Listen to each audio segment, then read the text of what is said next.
Hello, everyone. Thank you again, as always, for tuning in, whether you're watching live or later, some other time. Candy's here, as always. All right, give me a paw. Lay down. Speak. Speak. No, speak. There we go. Candy's taken care of. As always, thank you for the likes, shares, and all that other stuff. Much appreciated. Just had a 2-hour long conversation yesterday. It's on a podcast on the Knowledge and Wisdom podcast channel with my buddy Mark. We were speaking to Dr. George Antonios. He's a pastor of a church in Montreal, and he's an amazing gentleman because not only has he read the Bible, he's read the Quran in the original Aramaic or Arabic. He speaks fluently Arabic and English and French and other languages as well. I learned today that Lebanese is a dialect. His family, he's Lebanese, but he has his grandmother was born in Bethlehem, and they left Bethlehem and moved to Lebanon just in like 1947. They said, with the promise that don't worry, as soon as we wipe Israel out, you can come back, you'll get more land. And that didn't work out. I invite you to watch it. I haven't linked it, but I touched on it with him, and I want to do my own video about it. And that is about the rise in hatred toward Jews, hatred toward Israel. History repeating. It's some people, it's referred to as anti-Semitism commonly, but there's always some bright bulb who will say, well, both Arabs and Jews are Semitic peoples. And so if you're going to say anti-Semitic, you're not being accurate, And so, I don't have to listen to you anymore. To use the term anti-Semitic to refer to hatred toward Jews is common use in the vernacular. The fact that there's no such thing as a Palestinian people, really, but we more or less accept it now as a designation of the people who are living in Israel who are of Islamic Arab descent. And that's another interesting point, because there's a tendency, I saw someone give a map of the Middle East on into Europe, and it showed the extent of the Arab world over history, from the Arab Caliphate when it expanded, and then the Ottomans, and it's all defined as the Arab world. Well, the Ottomans were not Arab; they were Turks. Sometimes it's called the Turkish Empire. Iran, they're not Arabs; they're Persians. At one time, the Ottoman Empire extended all the way into what's called the Iberian Peninsula, Spain and Portugal. And the people of the Spaniards were not Turks, and they weren't Arabs. Egyptians are not Arabs. Arabs come from Saudi Arabia, from the Arabian Peninsula. Those are the Arabs. But, you get into these terms, and someone who wants to, is anti-Jewish sentiment on the rise? There's no question. There is absolutely no question. If we talk about this in terms of a PR war between Hamas, the Palestinians, and Israel, Israel is losing the PR war. The word genocide is being used, and I will get on to that. But before I do, I approach things from the perspective through the lens of a Bible-believing Christian. I have one of my Bibles here, and I'm going to just read a couple of passages. The first is from Genesis chapter 12, starting in verse 1. Now the Lord said to Abram, he would become Abraham, And the Jewish people are the descendants of Abraham, Isaac, and Jacob. Now the Lord said to Abram, "Go from your country and your kindred and your father's house to the land that I will show you." That land would eventually be Israel, the promised land. "And I will make of you a great nation, and I will bless you and make your name great, so that you will be a blessing." Here's the important verse. "I will bless those who bless you, and him who curses you, I will curse." The word of the Lord. Thanks be to God. Now I'm going to get to another verse, and this comes from the Gospel of John. And in this verse, it's in chapter 8. I want to give we use this blanket term Jews, and especially those now who are hating on the Jewish people. The Bible will talk about Jews in two ways, but it still uses the term Jews. Jesus, this is verse 31 of chapter 8 of the Gospel of John. "Jesus then said to the Jews who had believed in him," so there are Jews who did believe in Jesus, "If you continue in my word, you are truly my disciples, and you will know the truth, and the truth will make you free." Who the Son sets free is free indeed. Comes later. So there are Jews who believe. All of Jesus's disciples are Jewish. Almost the entire Bible, Old and New Testament, is written by people who are Jewish. The only exceptions are Luke and Acts, same author. The guy who wrote Luke the Gospel of Luke, and he wrote Acts. Now, then he gets into a conversation. He gets into a battle. Jesus does, and he's talking to the Jewish leadership now, like the Pharisees, the scribes, the priests, the senior Jews, but they're still Jews. "If God were your father," this is Jesus speaking to them. It starts, well, this is verse 42, same chapter 8.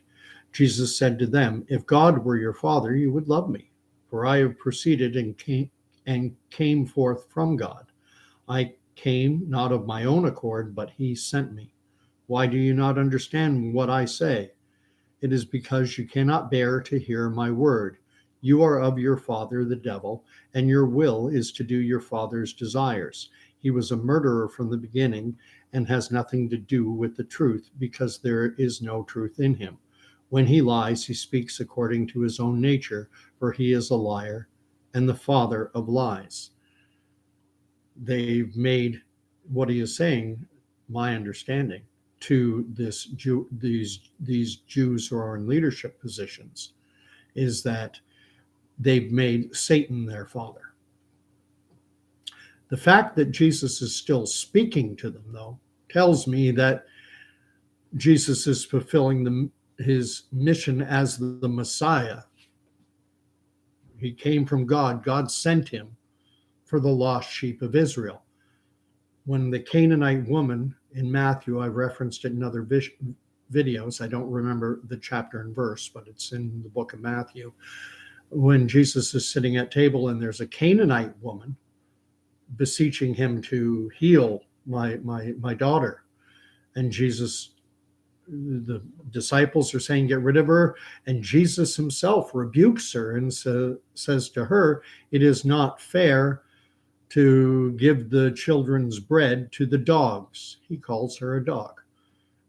But he takes time to debate and argue with the Pharisees, with the priests, with the leaders of the nation of Israel. When you use the term Israel, it can refer to the people. They are the descendants of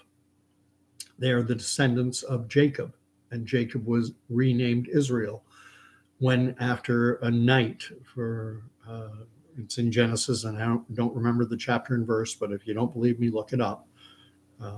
If you know your Bible well, you'll know the story. Jacob fought all night with an angel of the Lord. He pierced his hip. He had a dislocated hip, and but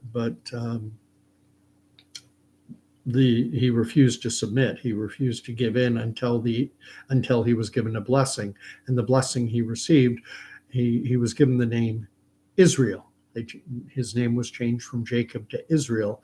And the name Israel means one who struggles with God.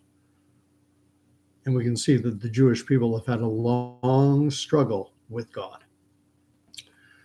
But I want to get on to something that I find incredibly ironic, and it comes in verse 48 of that same chapter 8 of John. Now, after he's had this thing where he said, your father is Satan, a little later on, they say to him, the Jews, he's now with the elders, the leadership of the Jewish people. The Jews answered him, are we not right in saying that you are a Samaritan and having a demon? Jesus answered them, I have not a demon, but I honor my Father, and you dishonor me. Thus ends the reading of the word. Thanks be to God. The Jews answered him, are we not right in saying that you are a Samaritan? You're not really a Jew. You're not. That's what they're saying to him. You weren't born of a virgin named Mary. No, Mary got knocked up by some non-Jewish Samaritans. Samaritans were only nominally Jewish. They were the lowest of the low in Jewish culture. They were ritually unclean. They were barred from going into the temple. So they're basically saying to Jesus what I hear a lot of people saying right now about the Jewish people today living in Israel and elsewhere. They say, oh, you're the Israel of today, that's the Ashkenazi Jew. They're not really Jewish.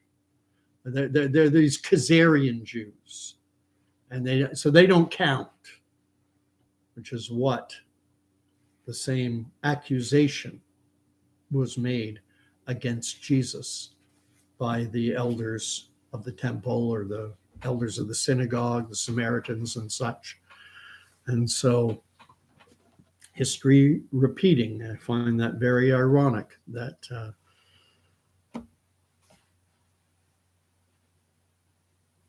people are using that same strategy. You're not really Jew. They're not really Jews. They're a synagogue of Satan, is the story. So instead of God's prophetic word about gathering the people, the lost sheep of Israel who had been scattered to the four corners of the earth, through the prophet Isaiah, saying that I will restore them to the land a second time, not just once, but twice, a second time. That was the work of Satan. So Isaiah wasn't prophesizing God's word. I mean, you talk about flipping things upside down. Israel is, it's hard to, it is the apple of God's eye. Why? I don't think anyone knows for certain. I had a theory expounded to me by another Christian that perhaps it has something to do with the Garden of Eden and with Zion being Lucifer's throne, and that he was cast down from it and Adam put in his place. It's a very interesting way of looking at it, because there is something about this Levantine coast, something about Jerusalem, something about the land of Israel. It's the nexus of three continents: Asia to the east, Africa to the southwest, Europe to the north. It's almost the linchpin. And when you think all the peoples of the world were populated, those were the three places where human beings, where civilization arose, was in those three spots. Australia would come much later, North America much later, Antarctica never, South America much later. That's the linchpin of the world. And the fact that there is a nation state of Israel right now is a miracle. 2,000 years after the diaspora, or however you want to pronounce that word, the scattering, uh, of Jewish people to every corner of the earth. And then millions came back in 1948. Some came back before that. Some came back after, obviously. The right of return is how it's referred. But leaving now, I'm going to go away from the Bible and just talk about things in the context of what's happening from a more secular worldview. Still through a Christian lens, but I'm going to try and fixate more on exactly what's happening right now and some of the rhetoric that's going out. And I'm not going to stop it. It's going to increase. And it's going to be harder and harder to push back. But I'm going to ask that if you support Israel, get ready. I'm going to tell you, if you support Israel, as I do, you're going to be like someone who refused the vaccine. It's that simple. You're going to be hated on. I look at all the issues that we've had thrown at us for a long time. Climate change. Climate change has been around for ages.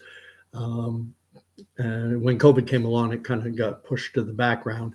But this idea that unless you buy into this notion that human activity on the planet is, it's the most existential threat humanity has ever faced, and that we have to take draconian measures and get to carbon net zero, stop putting plant food into the air, that the planet will be destroyed in another 5, another 10 years, another 20 years.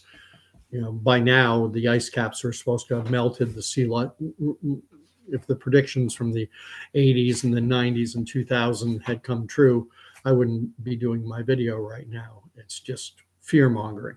Then COVID came along, and I think those who realize the propaganda of the climate change narrative were more likely to recognize that everything that was being said about COVID. I think there's a higher probability. I imagine that most people who push back against the narrative of the deadly coronavirus and the need to lock everyone down and force injections into people's arm, people who saw through that probably saw through the climate change narrative as well. Then the whole Russian-Ukrainian war. You have to support Ukraine. That's, I'm more or less tapped out. I say a pox on both their houses in that conflict, and that would make me a bad person because all good people support Ukraine. And then finally, now here we come, and Israel. And it didn't start out this way, but it's growing. The anti-Israel, the anti-Jewish, and the anti-Semitic rhetoric is just ramping up. And what I would ask you to think of is this: on October 7th, we know what happened. Hamas launched thousands of rockets into Israel. They broke down the border fence, the security fence, which basically turned the Gaza Strip into a open air prison. And they broke that down, went in, killing indiscriminately. Something like the number is about 1,400 citizens of Israel, men, women, and children, were killed. 230-ish people were dragged back into Gaza to be used as hostages. And then, as would be expected, Israel retaliated. However, Benjamin Netanyahu, the prime minister of Israel, has more or less drawn a line in the sand and said, that's it, we're done. We're going to eliminate Hamas. They are the governing authority in the Gaza Strip, and we're going to eliminate them. We're going to cut the head off the snake. And Hamas is outmanned, outgunned. They don't have the military might that the Israelis have. And so what they do, and this is common, and to a degree it's understandable, they're not going to go out into an open field and say, okay, Israel, you go over there, we'll line up here, and let's have an open, the way warfare used to be conducted in Europe. One empire, one nation, one king would have his army gather out in the battlefield, and the opposing force would gather, and they'd face off against each other and have at it, away from the civilian population. That doesn't happen anymore. Now the power imbalance is so great between Hamas and Israel that what they have to do is their missile launching and their anti-tank defense systems and stuff that they've been supplied by Iran, to protect it. They embed it near schools, near hospitals, near refugee camps, or in them, and it's a way to protect their asset. And if Israel says, "Oh, well, we don't want to risk civilian casualties. All right, we won't fire," then they're able to launch their attacks on Israel. And if Netanyahu does attack them, and he has, if the IDF does strike those facilities, those defense or offensive capabilities, their military equipment, then civilians die. And the number of civilians who have died in Gaza, I think it's at least 4-1. 1,400 Israelis have died. I think at least 4 times as many residents in Gaza have died, many of them civilians. And so now the rhetoric is going, it's a genocide. Now, everyone will remember that Netanyahu and the IDF, they told everyone in the north, go to the south. But Hamas, and that should be expected, they said, well, no, stay. You're our shield. We can't win the PR war unless there are lots of civilian casualties. And if y'all leave, then we get wiped out and we're gone. I invite you to check out how wealthy the leaders of Hamas are. They're billionaires. They're some of the richest people in the world. And you can check into that yourself. There are mainstream articles on it. Hamas is not, these poor little rebels starving to death. These are the leadership they're billionaires, and they're sponsored by Iran. And now the war is expanding. Iran does not just sponsor Hamas, they also sponsor Hezbollah in Lebanon, and in Yemen, I'm not sure I'm pronouncing this right, but the Houthis, and they're a rebel faction that has control of large sections of Yemen, including its capital, and they have now declared war on Israel. So, and Yemen is a country just south of Saudi Arabia, so it's on the Arabian Peninsula, and they're going at it, and they're also allied. The Houthis are sponsored as well by Iran. And so Iran, which is a country of close to 90, it's in around 90 million people, just a little under probably. And Israel is a nation of just under 10. So it's a 9-1 imbalance, but Iran isn't engaging directly with Israel. Instead, what they're doing is they're sponsoring groups like Hamas, Hezbollah, and the Houthis, and goodness knows there are probably more. And Netanyahu is talking about cutting the head off the snake.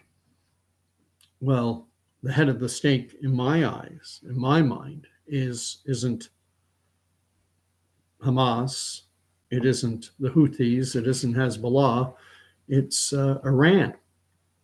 But if you attack Iran, Iran is allied with Russia, and Russia has just referred to Israel as the occupiers, and that they have no right to self-defense.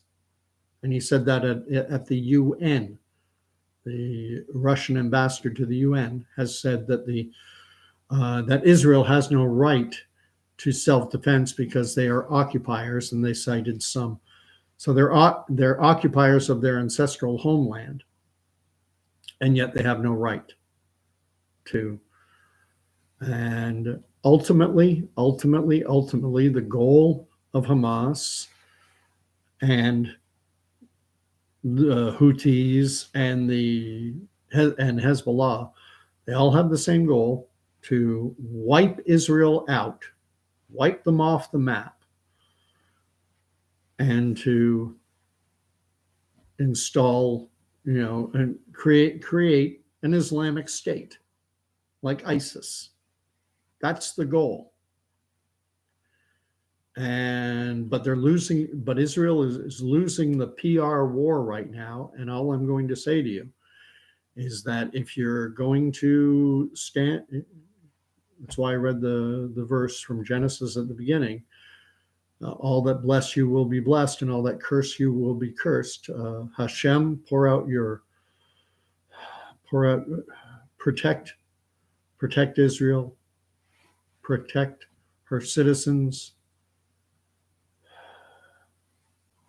bring peace to your children, including your children in Gaza. Peace is the prayer. But if you read Ecclesiastes, there's a time everything unto its season. Time for war and a time for peace. And unfortunately, we're in a time of war. And it's not just, I will, speaking again through the lens of faith. We hear this expression, it's a war, it's a battle of hearts and minds. It's also a battle for souls. And the Jewish people have been under attack by Iran, by all her neighbors. It's a little tiny sliver of land in a sea of Islam. And that little tiny sliver, the Islamic extremists do not like it. They want it wiped off the map. I could go on and on, but I won't. You're welcome to comment. Pray for Israel. Pray for peace. Pray for the protection of innocent lives, regardless of what side they're on in this conflict. Unfortunately, it's going to get worse before it gets worse. I'm not speaking prophetically. I just looking at the chessboard, to use a metaphorical secular term. Looking at the chessboard, I don't see any way that this is going to calm down. This is scripted out. And going back to the scriptural, biblical, faith-based lens, this is a battle that's not of this earth. This is a battle of principalities in the heavenly realm. And there is something very significant about this little sliver of land. Anyway, God bless. You're welcome to like and subscribe. And if you disagree with me, I'm okay with that. I would ask you to be. I don't want to hear anything about, I don't want to hear the same slurs against Jews that Jesus endured from the leaders, the Jewish leadership of his day. I want to hear Ashkenazi, Khazarian Jews and all this stuff. 2,000 years ago, they said the same thing about Christ. Oh, well, you're just a dirty Samaritan. You're not a Jew. Be careful. God bless.